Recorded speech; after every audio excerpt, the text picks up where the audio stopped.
Buenos días, mi nombre es Fernando Salas, soy abogado, soy de la provincia de Mendoza y en esta oportunidad me gustaría hablarte un poco de el delito de amenazas. Las amenazas conceptualmente implican el anuncio de un mal futuro, injusto, de un mal cuya producción dependería de la voluntad de quien profiere la amenaza, de un mal serio, grave. El delito de amenazas tiene lugar cuando una persona utiliza a las amenazas para alarmar, amedrentar, generar un estado de miedo, desasosiego en el destinatario de la amenaza. A eso se le llama jurídicamente amenazas simples, a contraposición o para diferenciar esta figura de otra figura que es las amenazas coactivas o las coacciones que a posteriori veremos sintéticamente. Entonces, las amenazas simples son aquellas utilizadas para amedrentar o alarmar a otra persona, independientemente, esto es, a los efectos de su consumación, de que ese mal, sí, que se anuncie, que se anuncia, perdón, a futuro, a posteriori, se termine realizando, materializando o no. Por eso se dice que es un delito de peligro. En primer lugar, hablamos de el anuncio de un mal futuro. Esto es, un mal a producirse en un futuro mediato o inmediato, pero no un hecho que podría haber acontecido en el pasado. Es decir, a título de ejemplo, no sería amenaza, jurídicamente hablando, desde el punto de vista del derecho penal, quien le dice a otra persona, si hubiese ocurrido en el pasado tal cosa, yo te hubiese hecho tal cosa. X cosa. Eso no funcionaría como una amenaza, ¿sí? No sería idóneo a los efectos de lograr ese estado de alarma o esa afectación de la libertad emocional o psíquica, que es el bien jurídico protegido detrás de esta figura. Sí sería amenaza si yo dijera, si mañana no ocurre o no acontece tal cosa, yo te voy a hacer tal otra, ¿sí? Generando un estado de alarma en la persona destinataria de la amenaza. Dijimos, y cabe aclarar o recordar que en el delito de amenaza no es necesario a los efectos de la consumación de la figura que ese anuncio, que ese mal que se anuncia, perdón, se materialice, se concrete, se realice ulteriormente para hablar de consumación. Basta con que ese mal que se anuncie llegue a conocimiento, a la esfera de conocimiento de la persona destinataria de la amenaza. Por otro lado, tenemos que hablar de un mal cuya producción depende de la voluntad de quien profiere la amenaza, si sea que lo ejecute personalmente o un tercero. Eso jurídicamente se conoce como la gobernabilidad del daño.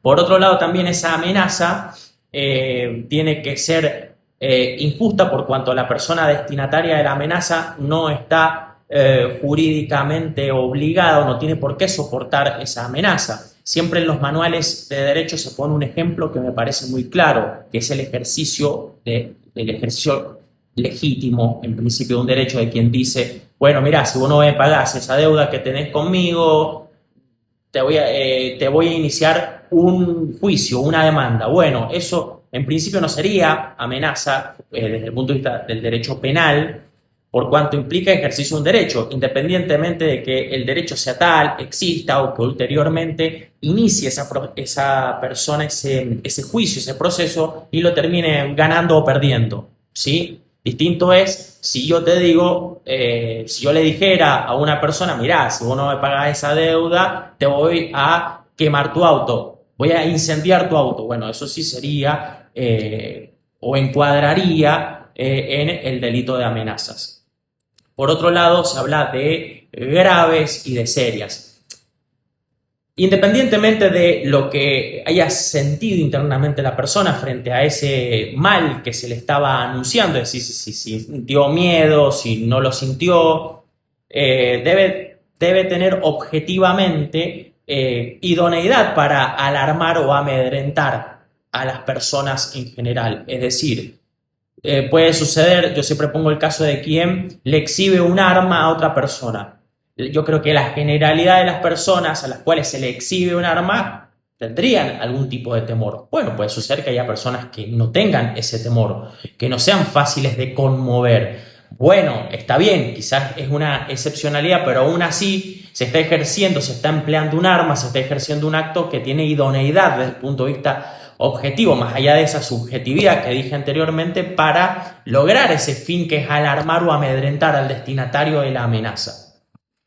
Y por último, debe tratarse de una persona que, el destinatario de la amenaza, estoy hablando, que sea susceptible de alarmar o amedrentar. Siempre se pone el ejemplo de que no encuadraría en este delito quien profiere esa manifestación a una persona que está tumbada en el suelo inconsciente y que no y que está, digamos, probablemente no, en otro lugar, no tiene la capacidad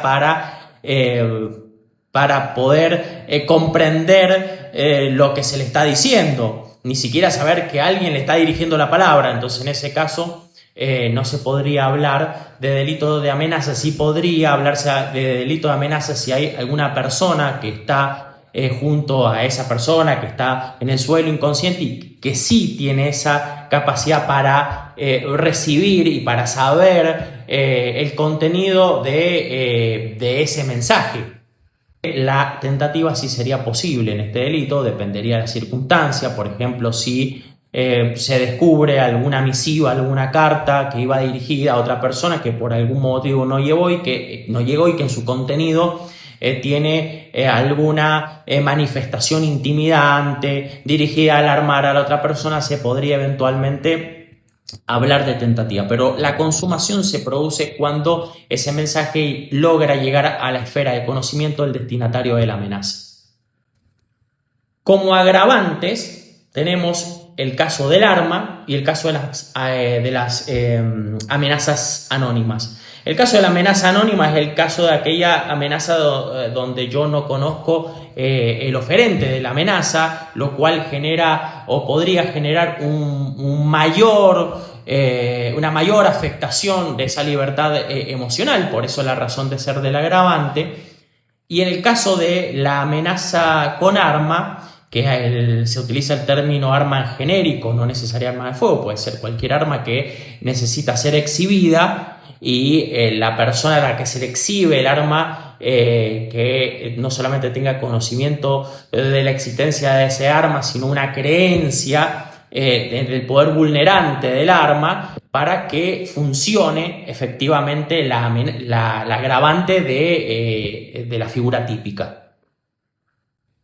Por otro lado están las amenazas coactivas. Las amenazas coactivas es cuando la amenaza, es decir, ese anuncio de ese mal futuro, serio, grave, etcétera, se emplea para que otra persona no haga o tolere algo contra su voluntad o algo a lo que no está obligada a hacer. Es decir, por ejemplo, una persona que busca que otra persona se vaya del país, de la provincia, no se presente a tal lugar o no haga tal cosa, etc.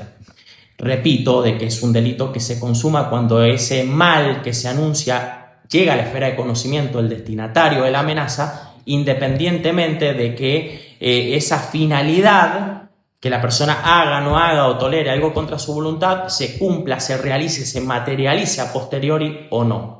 Esas amenazas coactivas también se agravan cuando hay empleo de armas o son anónimas, pero también hay una agravante que va de 5 a 10 años, que hace que la escala penal vaya de 5 a 10 años, que es cuando se emplean sobre un funcionario público para obtener de este algún tipo de medida o concesión que está dentro de su ámbito de funciones. ¿Sí? Piénsese policía, miembros de la Fuerza de Seguridad en general, etc. O cuando esa amenaza se emplea para que una persona abandone el país o abandone la provincia o su lugar de trabajo o su lugar de residencia habitual. Espero que esta información te haya sido de utilidad. Nos vemos la próxima.